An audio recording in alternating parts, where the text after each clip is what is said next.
Assalamualaikum warahmatullahi wabarakatuh. Selamat pagi. Jumpa lagi kita di Balai Ristan, channel yang selalu menginformasikan perkembangan SMK terkini di seluruh Indonesia.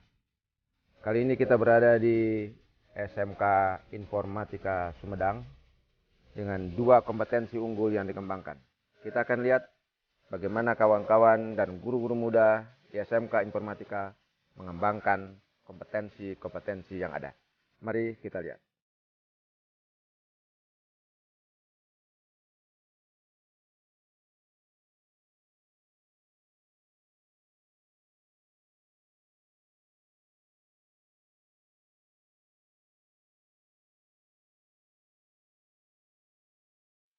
Nah, ini labnya di lantai 3. Selama masa pandemik ini hambatannya kan cukup banyak, Bu. Bagaimana mengatur jam pembelajaran di waktu pandemik? Memang ada jadwal khusus di masa ini. Ya kami berusaha karena SMK tanpa terutama mata pelajaran praktek. Jadi kami mengusahakan ada jadwal khusus. Ada perubahan jadwal yang sangat signifikan sehingga kami berusaha mereka berkesempatan untuk praktek di sini. Masih menggunakan sistem blok atau mereka sudah full masuk? Bagaimana? Masih menggunakan sistem blok atau mereka sudah full masuk? Berapa? Oh, masih. Belum, untuk sekarang sesuai dengan kebijakan pemerintah Kabupaten Sumedang juga. Jadi masih secara bergilir per minggu. Itu minggu pertama hanya untuk kelas 10. Minggu kedua semua BDR. Yang minggu ketiga kelas 11. Minggu keempat, sekarang kebetulan minggu keempat, ini berarti kelas 12 ya? Ini kelas 12. Sahabat Tristan, jadi hari ini mereka mengikuti sistem blok dalam praktek RPL. Ya. Ruangannya cukup menarik, tidak membosankan, dan saya kira ruangan-ruangan praktek siswa khususnya di multimedia dan kompetensi IT lainnya bisa dibangun sedemikian rupa, dibangun begitu sangat menarik agar siswa-siswa kita merasa nyaman untuk belajar di sekolah seperti yang dilakukan oleh SMK Informatika Sumedang. Ini adalah kelas 12 yang sedang melakukan praktek. Siapa? Jajang. Oke. Mas Jajang sedang praktek apa? Sedang praktek Adobe Premiere. Adobe Premiere. Ini jurusan multimedia. Oh, ini multimedia ya? Multimedia. Ini multimedia. Ada kendala apa selama pembelajaran daring? Ya kurang paham belajar. Tentang belajar. Apalagi? Ya jadi malas gitu Pak. Jadi malas ya. Nah, kalau sehari-harinya belajarnya di sekolah apa di rumah? Ya kadang di rumah, kadang di sekolah. Kalau pas berada di rumah apa yang dilakukan? Ya daring. Daring. Ada kendala lain? Ya gak ada sih selama daring. Misalnya kuota dan sebagainya? Oh, kuota selalu ada. Selalu ada. Ya. Dari pemerintah apa Dari pemerintah setiap bulan. Ya. Selalu Cukup? dikasih, cukup. Cukup. Dari sekolah. Jadi kendala daring sebenarnya tidak ada. Hanya kesulitan siswa adalah bagaimana memahami materi yang diberikan oleh guru secara daring. Dan ini saya kira menjadi persoalan yang sama hampir di seluruh SMK kita. Mari kita dukung terus pengembangan SMK di seluruh Indonesia dengan berbagai keterbatasan yang ada.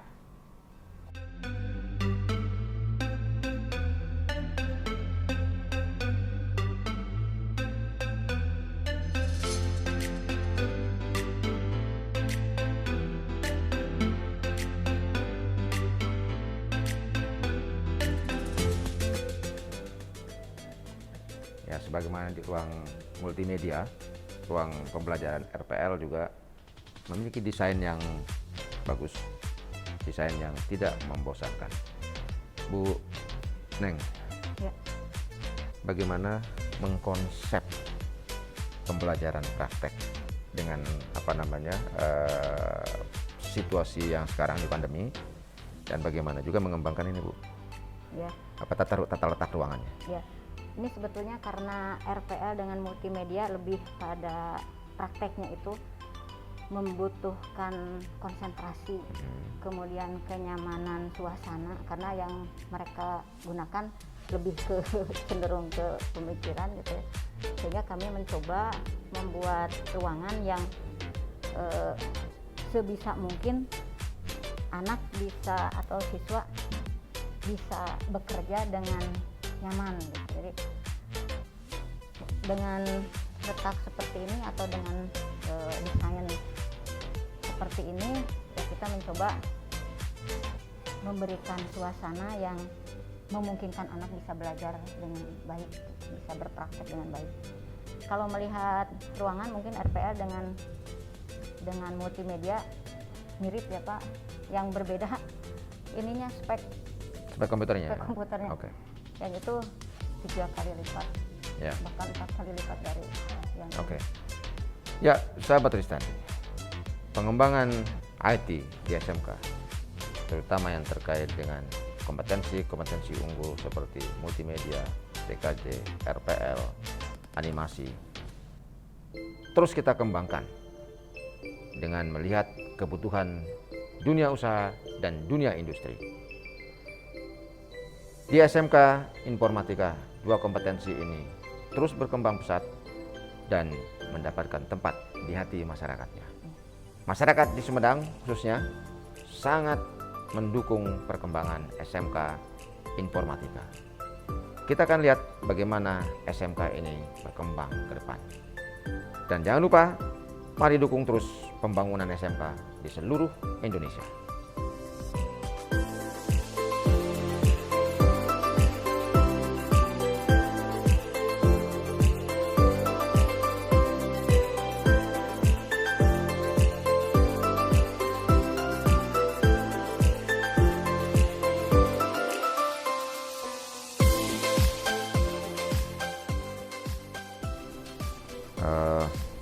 Bu Ipa Pujiawati. Ya. Sahabat, ini kelas praktek. Ini masih blok ya Bu ya, sistem blok ya. Dalam masa pandemi ini masih menggunakan sistem blok dan ini adalah kelas yang blok pertama di pagi hari. Ya, Bu Ipa, bagaimana mengatur jam pembelajaran praktek anak-anak kita dengan sistem blok ini? Untuk mengatur jam pembelajarannya, kita kan untuk sistem blok ini satu kelas itu full ya dari pagi sampai dari pukul 7 sampai nanti bubar sekolah. Jam berapa itu bubar? Jam 11.25. Jam 11.25. Iya. Normalnya berapa jam?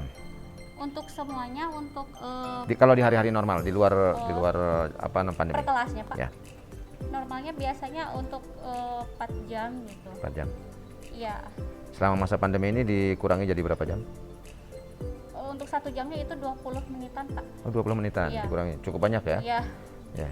Ada kendala dalam pengembangan pembelajaran sistem blok ini? Banyak. Banyak apa misalnya? Kendalanya apalagi di masa pandemi sekarang ini, kalau untuk produktif kan itu harus langsung praktek gitu ya kayak sedangkan untuk siswanya itu tidak semua siswa mempunyai perangkat pembelajaran seperti laptop dan itu menggunakan HP terbatas gitu. Apalagi untuk pelajaran produktif ini ada aplikasi yang tidak bisa diinstal di HP gitu. Itu kendalanya. Jalan keluarnya gimana? Jalan keluarnya ya kita harus untuk aplikasi yang tidak bisa diinstal di HP kita pakai cara lain yaitu dengan aplikasi yang lain gitu yang tapi itu harus memerlukan internet. Jadi kita ada website gratis gitu ya Pak. Mereka datang ke sekolah ya? Ya. Oke. Ya sahabat Tristan, ini beberapa kendala yang kita temui dan mari sama-sama kita pikirkan bagaimana mendapatkan solusi terbaik untuk pembelajaran praktek di SMK-SMK kita di seluruh Indonesia. Kita lihat yang lain.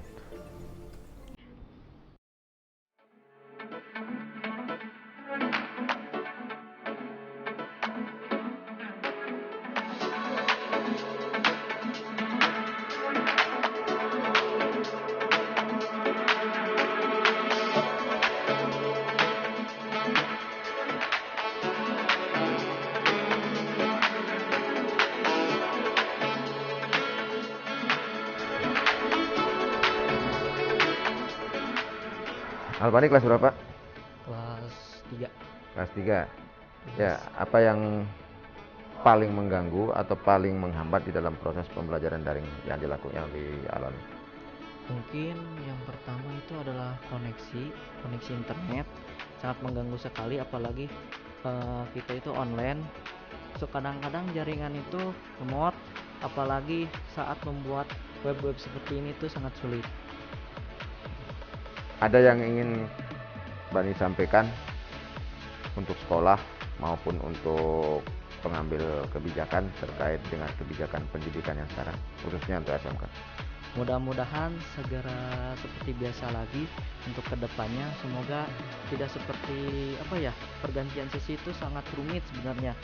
Gonta-ganti orang, hari ini ganti itu sulit semuanya. Semoga seperti biasa lagi, lancar, dan alhamdulillah kesananya bisa offline lagi. Kalau dalam pembelajaran daring kan prakteknya juga sekali-sekali di rumah kan? Ya, betul. Nah, apa kendalanya? Kendalanya mungkin perangkat ya, karena tidak semua aplikasi berbasis HP ini bisa diakses oleh HP sendiri sangat sulit, terutama seperti aplikasi-aplikasi modular ini juga lebih rumit di HP daripada di komputer sendiri. Ada yang ingin Bani sampaikan untuk adik-adiknya yang sekarang masih kelas 3 SMP? Untuk adik-adik kelas, mungkin untuk SMP semangat terus dan jangan pantang menyerah, itu aja sih. Untuk sekolah? Untuk sekolah selalu giat dalam belajar, udah itu aja. Oke.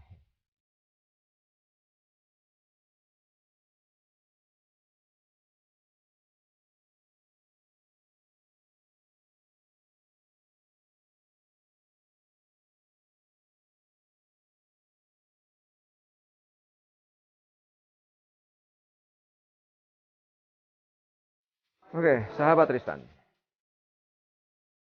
Kita akan menuju ke kelas industri. Kelas ini dibangun bersama-sama dengan Axio, salah satu perusahaan komputer yang banyak membantu perkembangan kompetensi anak-anak kita di SMK.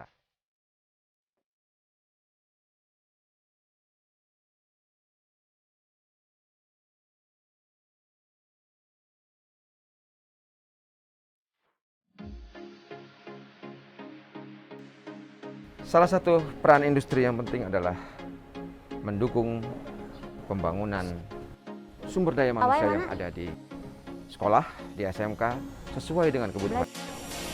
Tidak dapat disangkal juga bahwa sumber daya manusia yang dibutuhkan berada di SMK dan kawan-kawan dunia usaha dan dunia industri bekerja sama menciptakan sumber daya yang handal, kreatif, inovatif, dan profesional. Mari kita lihat bagaimana kerjasama ini dibangun ke depan oleh berbagai industri dan dunia usaha.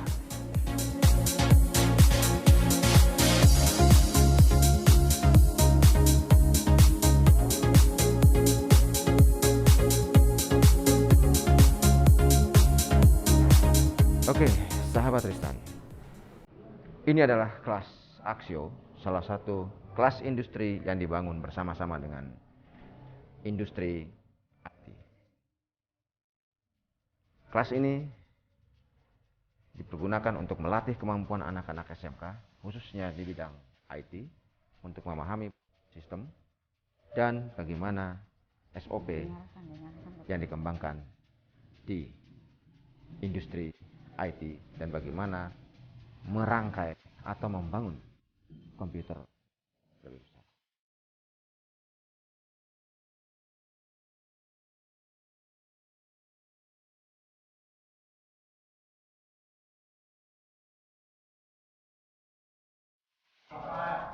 Buneng, Ya. kalau dalam pengembangan industri, dalam pengembangan kerjasama ini, Axio ini apakah mengirimkan teknisinya atau guru-guru produktifnya di dalam membantu anak-anak kita di sini? Oh iya, jadi ada program reguler tiap satu semester mereka ada instruktur yang dari Axio ke sini langsung dengan siswa. Jadi semacam pembelajaran guru tamu lah, Guru tamu. ya. Jadi langsung mengajar ke siswa. Reguler berapa bulan sekali atau berapa minggu sekali? Satu semester satu kali dengan materi yang memang agak berbeda. Tapi memang kadang tidak pasti di bulan apa gitu. Kadang-kadang kami mau datang tapi di satu semester ada. Oke sahabat, salah satu yang dilakukan dalam kerjasama ini adalah mendatangkan guru tamu dari industri, dan ini dilakukan secara reguler minimal 6 bulan sekali. Mari kita lihat perkembangan SMK Informatika lebih jauh.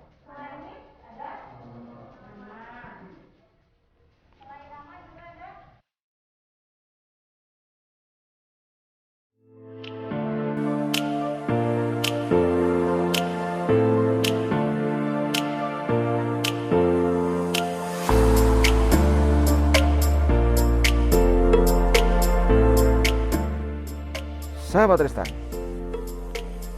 perkembangan dan pertumbuhan sumber daya manusia Indonesia terus kita pacu. SMK-SMK yang berada dan tersebar di seluruh Indonesia memiliki peranan penting dalam membangun sumber daya manusia Indonesia yang handal, profesional, kreatif, inovatif, produktif, dan berkarakter kuat. Kawan-kawan dunia usaha dan dunia industri memiliki peran yang juga penting di dalam mendukung perkembangan sumber daya manusia Indonesia, khususnya di dalam meningkatkan kualitas dan kompetensi mereka. Mari kawan-kawan dunia usaha dan dunia industri, kita bersama-sama membangun idealisme yang kuat untuk memenuhi kebutuhan sumber daya manusia Indonesia yang handal, berkualitas. Jangan lupa untuk tetap bisa mengakses video-video kami terkait dengan perkembangan SMK di seluruh Indonesia. Subscribe, komen, like, and share. Terima kasih. Assalamualaikum warahmatullahi wabarakatuh.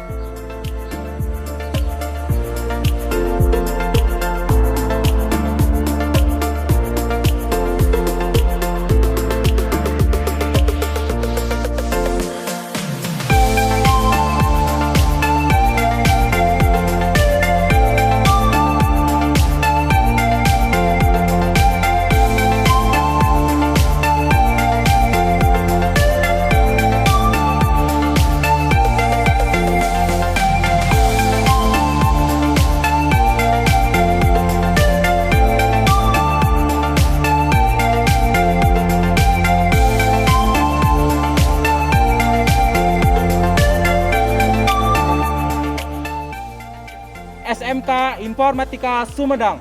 Profesional religius. Indonesia maju sama SMK.